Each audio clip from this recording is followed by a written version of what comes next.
जय जय रघुवीर समर्थ. बघा, समर्थ म्हणतात की दुसऱ्यांचं दुःख ऐकण्याची मनस्थिती ठेवा. समर्थ म्हणतात की दुसऱ्यांचं दुःख ऐकण्याची आपल्याकडे मनस्थिती पाहिजे, असं समर्थांनी आपल्याला इथे सांगितलं. बघा, समर्थ म्हणतात की या कलियुगामध्ये सगळेच दुःखी आहेत. समर्थ म्हणतात की या कलियुगामध्ये सगळेच दुःखी आहेत. दुसऱ्यांचं दुःख ऐकण्याची आपल्याकडे मनस्थिती पाहिजे. दुसऱ्यांचं दुःख ऐकण्याची आपल्याकडे मनस्थिती पाहिजे.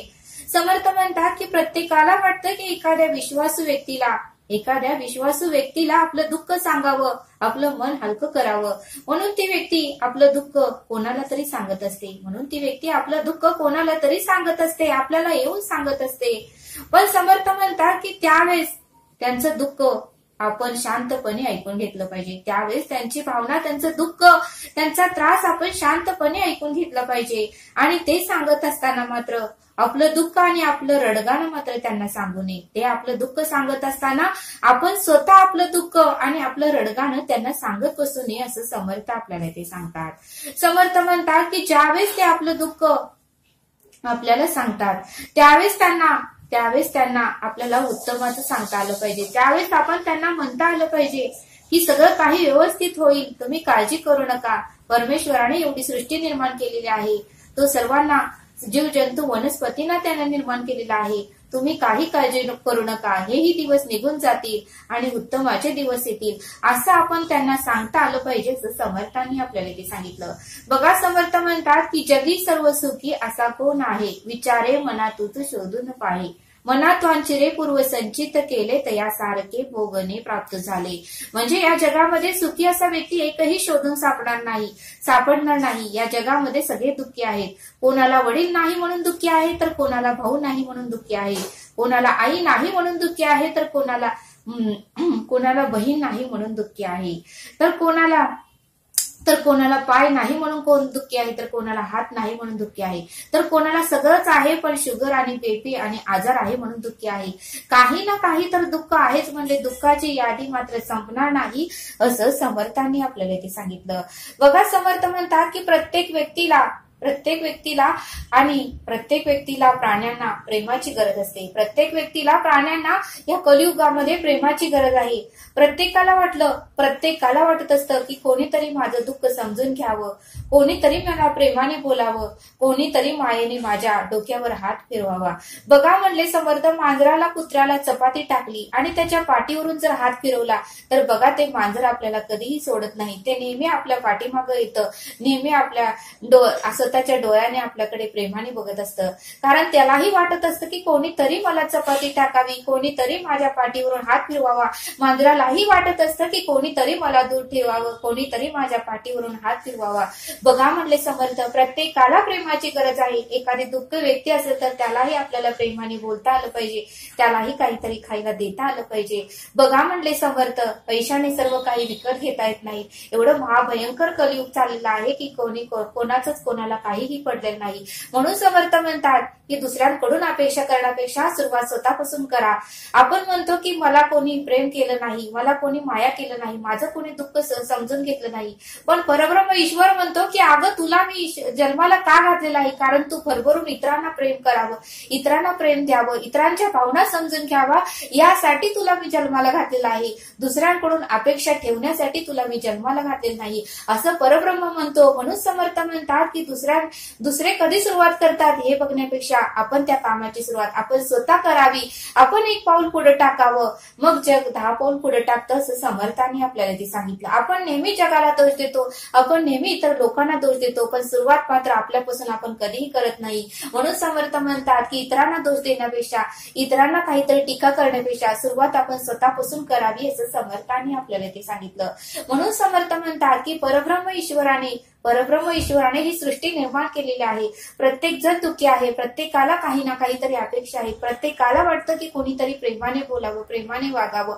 पण समर्थ म्हणतात की सुरुवात आपल्यापासून करावी. आपण इतरांना प्रेम द्यावं, इतरांना प्रेमाने बोलावं, इतरांना विचारपूस करावी, इतरांचं दुःख ऐकून घ्यावं आणि स्वतःचं दुःख इतरांना न सांगता त्यांच्या भावना, त्यांचं दुःख समजून घेऊन त्यांना आदर देता आलं पाहिजे की हेही दिवस जातील, तुम्ही काळजी करू नका. परब्रह्म ईश्वराने सृष्टी निर्माण केली आहे, तुमचंही दुःख कायम वस्तीला नाही असं आपल्याला त्यांना बोलता आलं पाहिजे. बघा म्हणले समर्थ, त्यांना किती आनंद निर्माण होईल, त्यांना किती बरं वाटेल, त्यांचं मन किती हलकं होईल असं समर्थांनी आपल्याला ते सांगितलं. बघा समर्थ म्हणतात की परब्रह्म ईश्वराला सगळेजण दुःख सांगतात, सगळेजण त्याला दुःख सांगतात, कारण ही सृष्टी त्याने निर्माण केलेली आहे.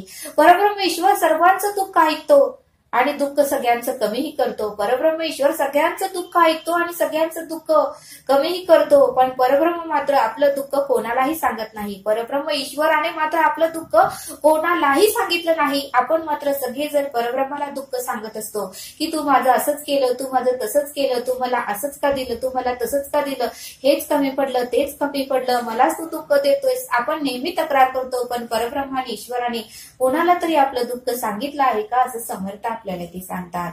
आणि म्हणूनच समर्थ म्हणतात की परब्रह्म ईश्वर मात्र दुःख कोणालाही सांगत नाही, फक्त त्याच्याकडे ऐकण्याची भूमिका असते. फक्त परब्रह्म ईश्वराकडे दुसऱ्यांचं दुःख ऐकण्याची भूमिका असते, तसं आपल्याकडेही त्या परब्रह्मासारखी दुसऱ्यांचं दुःख ऐकण्याची आणि कमी करण्याची भूमिका पाहिजे असं समर्थांनी आपल्याला ते सांगितलं.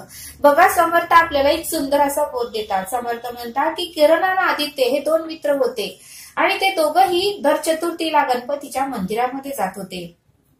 एक दिवशी मात्र किरण मंदिरात गेला आणि आदित्यची खूप त्याने वाट बघितली. आदित्याला फोनही केला, पण आदित्याने फोनही उचलला नाही आणि गणपतीच्या मंदिरात चतुर्थी दिवशी दर्शन घेण्यासाठी आला नाही. त्यावेळेस मात्र किरणला वाईट वाटलं की आदित्य दर चतुर्थीला मंदिरात येतोय, पण आज का तो मंदिरात आला नाही, आज असं काय त्याच्याकडून कारण घडलं की त्याने मला फोन करूनही सांगितलं नाही. त्यावेळेस बघा किरण आदित्यच्या घरी आला आणि आदित्यला म्हणाला, आदित्य, अरे चतुर्थी होती आज आणि संध्याकाळचे 6 वाजले तरी तू मंदिरात आला नाही, का आला नाहीस? आपण दर चतुर्थीला मंदिरात भेटतो, गणपतीशी बोलतो, गणपतीला आपलं दुःख सांगतो आणि आपण माघार येतो, हा आपला नियम आहे, मग तू का आला नाहीस? त्यावेळेस आदित्यने किरणला छान असं उत्तर दिलं. आदित्य म्हणाला, हो अरे, गणपतीच्या मंदिरात मी येणारच होतो, पण खरा गणपती मला माझ्या घराच्या आजूबाजूला सापडला. खरा गणपती, खरा परमेश्वर मला माझ्या घराच्या आजूबाजूला सापडला. त्यावेळेस किरण म्हणाला, अरे मला काही समजलं नाही, तू मला समजावून सांग. त्यावेळेस आदित्य म्हणाला, अरे हे जे काही झाडं आहेत ती झाडं, त्या झाडांना बोलता येत नाही, पण त्यांच्याकडे बघितल्यानंतर त्या फांद्या काहीतरी मला इशारा देत असल्यासारखं वाटलं, त्या फांद्या काहीतरी बोलत असल्यासारखं वाटलं, ते फुलं काहीतरी बोलत असल्यासारखं वाटलं. त्यावेळेस किरणने परत विचारलं, आदित्य मला नीट सांग. त्यावेळेस आदित्य म्हणाला, अरे आपण गणपतीला दर्शन घेण्यासाठी जातो, देव हा मंदिरात नसतो असं म्हणत नाही मी, देव मंदिरातही आहे, आजूबाजूलाही आहे. आपण गणपतीचे दर्शन घेण्यासाठी मंदिरातही गेलोच पाहिजे, पण मला सांगायचा उद्देश हेच आहे की माझा गणपती मला आजूबाजूला सापडला. आज हे वनस्पती किती ऊन पडलेलं आहे, आपण घरात एसी मध्ये बसतो, फॅन मध्ये बसतो, हवा घेतो, लिंबू सरबत पितो, ताक पितो आणि बघ म्हणले हे वनस्पतींना कोणी पाणीही घालत नाही, हे झाडं पूर्णपणे सुकलेली होते. म्हणून मी आज ठरवलं की गणपतीला जायचं नाही तर या झाडांना पाणी घालायचं, या झाडांचं रक्षण करायचं.